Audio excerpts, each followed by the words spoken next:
Carolina families can put more food on the table. These were the things that were driving us when we were discussing whether or not we should run together.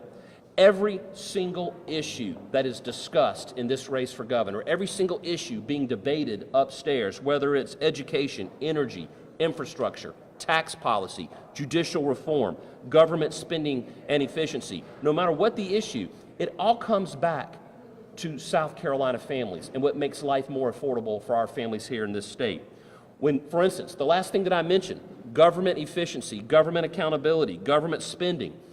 When government is not efficient with the money that you send it, when government is not responsible with the power that you give it, when government passes bad policies, it ends up being an invisible tax on South Carolina families.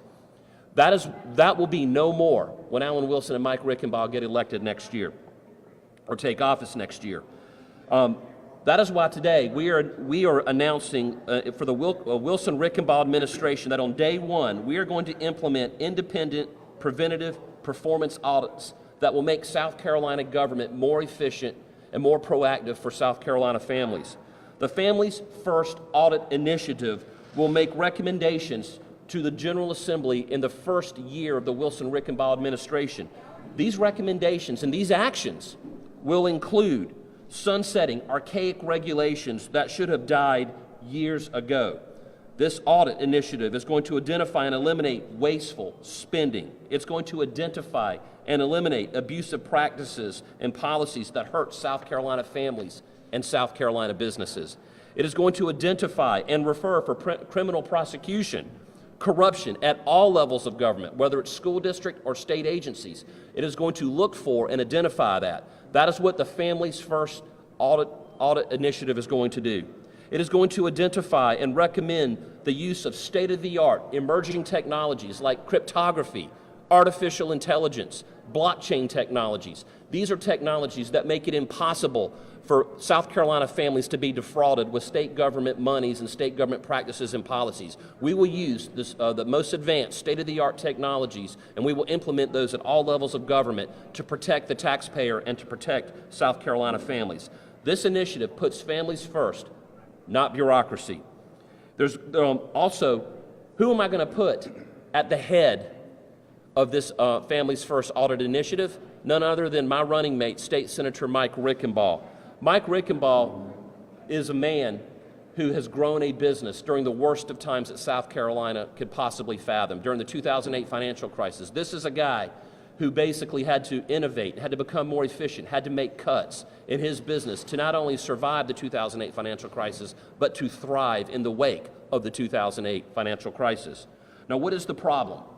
And in a moment, you're going to hear from Mike, but I want to set the stage for you. I want to set the table for what the problem is. South Carolina currently has three primary audit entities: the Legislative Audit Council, which resides in the legislative branch of government. It also has the Office of the State Inspector General, and it also has the State Auditor. Oftentimes, these organizations are reactionary, not proactive. Oftentimes, these agencies can run in silos where they're not synchronized. One of the primary points of this initiative is to synchronize the two executive branch auditing vehicles, the State Auditor and the State Inspector General, and to synchronize them with the Legislative Audit Council. A lot of times, these auditing and oversight organizations, they're good at finding problems after taxpayer dollars have already been defrauded or wasted or abused. By way of example, last summer, my office was involved in a $20 million fraud scheme involving South Carolina Medicaid. It was a almost 5-year investigation. Obviously, we caught the bad guys working with the Department of Health and Human Services, but was South Carolina, did it have the right policies? Did it have the right procedures? Did it have the right technologies to prevent that $20 million in fraud from occurring? That $20 million of fraud was an invisible tax on hardworking South Carolina families. We want to eliminate that from ever happening again. There is no unified, proactive system to ensure agencies are performing well before the failures in state government occur. Our government needs to run efficiently on the front end. Think of how the police for reckless driving or people who drive too fast for conditions on public roads. Do the police officers in the highway patrol stay at their headquarters waiting on someone to report that someone is speeding or driving recklessly or driving under the influence? No.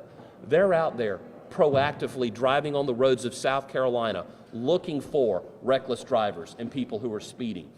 That both acts as a deterrent to people who speed and people who are reckless drivers, but it also allows us to catch those who are violating the safety laws on the South Carolina highways in South Carolina. Shouldn't state government oversight operate the way that we police the roads here in South Carolina? I submit to you that we should. We should be more proactive, both for deterrence purposes, but also for holding government actors, whether they're at school districts or in state agencies or in between. It needs to hold them accountable. Government actors need to act the way business owners act, as if at any given moment someone could come in and audit their books. If government actors acted that way, then I think government would be a lot more efficient and a lot more appropriate with the tax dollars given to them. Now, when we take office next January, when I'm going to put Mike Reichenbach as the chairman of the Families First Audit Initiative. The reason I'm putting Mike Reichenbach there is that the Office of Lieutenant Governor has an opportunity to lead a proactive initiative to help support and protect South Carolina families, to make living in South Carolina more affordable for families and profitable for businesses.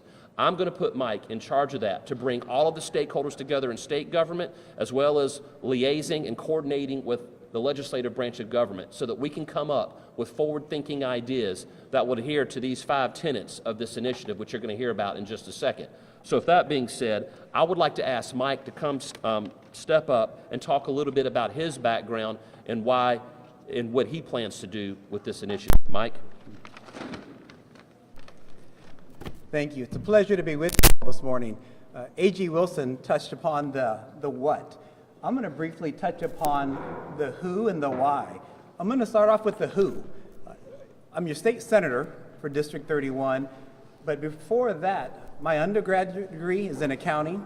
I've got an MBA from one of the top business schools in the United States. I served on an internal audit team for a Fortune 500 company where we didn't do just reactive audits, we did proactive audits. Now, that's a very important distinction because reactive audit teams go in after problems arise. Reactive audit teams, of which I was a lead of, we would go in before there were issues to figure out how we could be more efficient, how we could optimize operations better and run the companies better. The reactive auditing team is really what this initiative is going to be here when we take over. Why shouldn't the government approach business from this aspect the same way, where don't just be reactive, be proactive? In addition to corporate experience as an auditor, my wife, Sharice, who's also my business partner, in 2008, we bought our first business. Within weeks, the Great Recession really took hold. And for those of you who remember 2008, those were very, very dark days. We had left corporate America with the vision of making a better life for ourselves as well as our employees. And our 60 employees counted on us to make tough decisions, to reduce expenses, to manage the business better. A lot of nights, Sharice and I laid awake at night, and we tried to figure out, how do you make payroll? How do you pay your quarterly taxes? How do we take care of our vendors? In the lives of our 60 employees and their families, the financial future is rested on being reactive as well as proactive to the business conditions at the time. The only way Sharice and I kept our business afloat was to have absolute maniacal adherence to financial principles, to manage expenses with diligence, to look for efficiencies, and quite frankly, we did a lot of praying because those were tough days. Managing the operations of state government could benefit from some of that same rigor because it's not our money in government, it's the taxpayer money. Government, we don't have revenues of our own, we have the revenues of taxpayers. And if we treated each dollar as though it's yours because it is, we would run with that same degree of rigor. And I'm glad Attorney General Wilson also recognizes the need for that same degree of rigor. So now as to the why, you can see the 5 tenets over there, the 5 elements. The first one, protecting South Carolina families. When A.G. Wilson and I were first talking about running together, he asked me what I wanted my role to be. And the very first question that came to mind was families. How can government and public policy help families? And the two questions that came to mind is spend less and spend wisely. And that's what we can do from a public policy perspective. These independent performance audits will evaluate whether agencies are truly serving families and communities or becoming part of the bloated bureaucracy that spends recklessly with no return back to you, the taxpayers. These audits will also ensure that the resources are directed to where they matter most: education, public safety, healthcare, infrastructure, economic stability, making South Carolina a better place to live, to work, and to raise a family. A second key element is strengthening accountability. Independent audits keep agencies aligned with the values and the priorities of South Carolinians. And clear expectations, clear consequences, and measurable results have to be the rule of the day. The saying goes, if you can't measure it, you can't manage it. And that should apply to government because it's your money. So let's measure it and let's manage where it's going. I'm going to transition back to A.G. Wilson now to cover the last three tenets. So that third tenet you see on the board there, maximizing efficiency, that is absolutely paramount to what this organization is going to do. And by the way, I keep calling it an organization. This is not a new organization. This is not making government bigger. This is taking resources already in government, taking a lieutenant governor and putting them to marshal the resources of government to come up with a roadmap to how to make government more efficient. But maximizing efficiency, the principal reason for having this is to identify fraud, waste, and abuse. The way that Mike and Sharice had to do with their businesses to identify more efficient ways to do things when there was less of an economic boom. This will ensure taxpayer dollars are spent effectively and not wasted efficiently or on mismanagement. Another thing a fourth tenet that we want to talk about is informed decision making. Mike just said it, and I've heard the governor say this, that you can't effectively manage a problem until you accurately and adequately measure the problem. We need to provide real data-driven insights so that we can make really good recommendations to the legislature and to members of the Wilson Reichenbach administration. Again, you have to have good information. You have to have accurate information. The information has to be transparent. That is why informed decision-making will be one of the major tenets of this initiative. And building public trust. At the end of the day, if the public doesn't trust the officials, if the public doesn't trust the processes, we have lost the trust of the public, then we have failed the public. Transparency builds confidence in South Carolina families, and they deserve nothing less than have confidence that the people acting on their behalf in government are going to deliver real results for them. Again, this initiative shifts audits from damage control to early prevention, fraud, waste, and abuse. Problems will be identified and corrected before they grow costly or before they even occur. Government should prevent failure, not just document it after it happens. I want to close now. At the core, the North Star of the Wilson Reichenbach administration will be to put families first.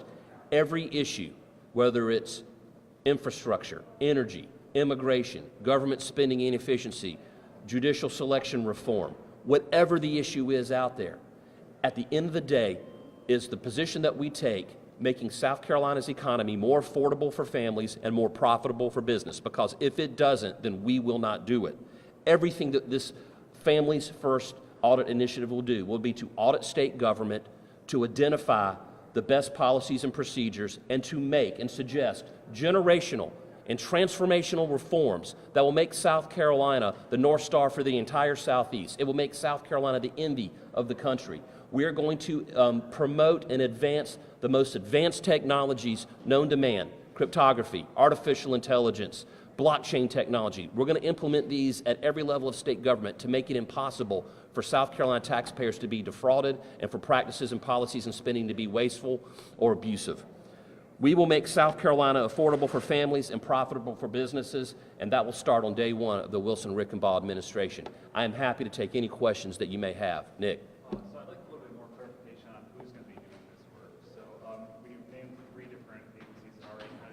Yeah. They're not in a position where they can act proactively, as you said, but we've seen things where the agencies, talk about needing more resources to identify kind of sunset regulations, like obviously more investigative powers. Are we talking about leveraging just the existing entities we have, bringing a new Yeah. agency? So first, the Families First audit initiation is not creating new positions. It is not going to grow or expand government in any way. The Families First, the entire purpose of the Families First audit initiative is to keep government spending lower, make government more innovative, make government more efficient. We're going to use existing positions. When I'm governor, I'm going to task the lieutenant governor with basically chairing the Families First audit initiative. That will include the state auditor, the state inspector general's office. We will invite from the legislative branch of government those that have oversight authority, including the legislative audit council, because we want every stakeholder that has their hand on the wheel of state government spending, and state government policy implementation. We want them to have a seat at the table. Then this initiative, this audit initiative, is going to basically identify what major structural reforms in government need to occur. Then it's going to recommend a roadmap to the General Assembly for passing legislation that will allow us to initiate those reforms. It's going to make recommendations on sunsetting archaic and outdated regulations that should not be on the books right now. It is going to make recommendations on the types of technologies that need to be used. There are other organizations. People talk about Doge in government. There's an organization out there called Doge SC that Ram Reddy is running. I'm a huge supporter of what they're trying to do. And again, what we're trying to do is just the same thing by a different name. We want government to be more efficient, to be more accountable, more transparent for South Carolina families. And we intend to marshal all the resources of government together so that we can make the necessary cuts. Like Mike said, they had to make significant cuts when the 2008 crisis hit their business. They had to innovate. They had to become more efficient. In state government, the market forces don't have the same impact. Government actors don't feel the burn. They don't feel the need. They don't worry about their coworkers' families and whether they're going to be able to feed their families. They don't worry about that because those market forces don't exist in government. We're going to inject those market forces into state government. We're going to make people think about, is the way that you run your agency, are the policies that you implement, are the way that you spend, how you spend, is it benefiting South Carolina families? If you are defrauding or being wasteful or being abusive, you either need to be rooted out and pulled out of government completely, or you need to be prosecuted if you're committing a crime. And that is why we will refer criminal actions for prosecution. But the rest of it is policy driven. You can't prosecute and litigate your way out of bad government. You can prosecute corrupt government and you can litigate out of unlawful government, but sometimes government is just bad. There are people who are bad at their jobs. They're wasteful with the money. They're abusive with their practices. They don't think about innovation and efficiency. We're going to force government to think about innovation and efficiency because South Carolina families deserve no less. You mentioned independent audit too. Were we talking about hiring a Wayne or Nexon or Deloitte to look at stuff? When we get into office, Mike is going to chair this Families First audit initiative, and it's going to consider all of that. We're going to bring in all the stakeholders. We're going to identify what metrics that we need to measure, what information do we need. If it requires independent audit, then that is something we may go to the legislature for, but it will be comprehensive. It will be holistic, and at the end of the day, every single thing that this Families First audit initiative will seek to do is to put families first. The cost of living needs to go down, and profits for businesses need to go up. Everything will go to that end. Mr. Attorney General. Yes. The Lieutenant Governor's office is not defined. It's not defined at all. Not defined at all in their role. So, what do you think of the current administration use of the Lieutenant Governor's office as it sits right now? So, I'm not here to attack or to talk down about the role of the Lieutenant Governor. The current occupant of the Lieutenant Governor's office inherited the office the way that it was. Currently, it is a part-time job. It is a ceremonial job. It pays $46,000 a year. In fact, when I was talking to Mike about this, I said, are you sure you want to consider leaving the state Senate where you're gaining seniority to come to an office that really has no actual teeth in it? And he said he did because he's an executive at heart, and he wanted to help me transform the executive branch of government. So one of the things that we're going to focus on with the Putting Families First audit initiative is to how to give legislative statutory teeth to the Lieutenant Governor. I'm not aware that there has actually been a proposal in the last 10 years on how to, or the last 8 years on how to make the Lieutenant Governor's office actually have a physical fiscal role in the administration of government. And so that is one of the things that we're looking through the windshield.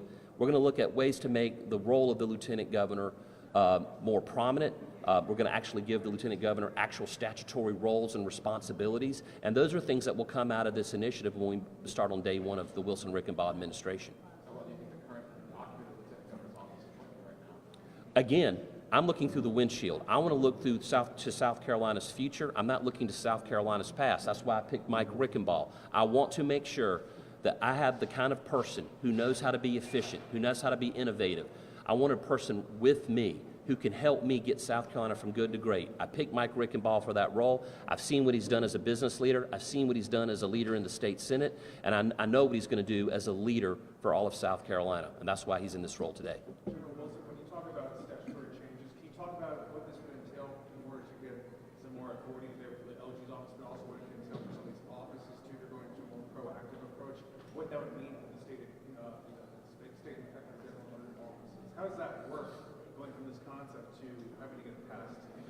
So the Families First Audit Initiative, it is a policy, it's a creation of policy, a directive that I'm going to make, that I'm announcing right now that we're going to do in 11 months when I take office. The purpose of it is to identify all those things that we know that need fixing, identify those things that we don't know, we know that exist, but we don't know what the solution is, to find a solution, and then identify those unknown unknowns, things that we can do that we don't yet even think about doing. But the whole purpose of it is to take a holistic view of government. How efficient is government with the power and the money that is given to it by the people and the taxpayers? How transparent is it with the power that is given by the people and the taxpayers? Are government actors and state agencies, county agencies, municipal agencies, school districts, are they being responsible and predictable and accountable with the power and the money that we give them? And by the way, that goes for me as Attorney General and as the next governor of South Carolina.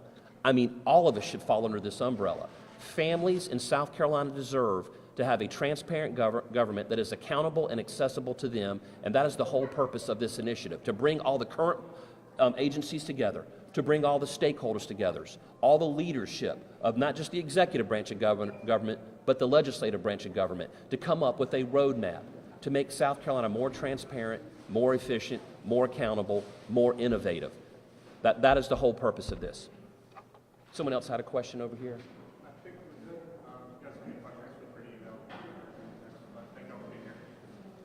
Thank you guys so much. We appreciate your time.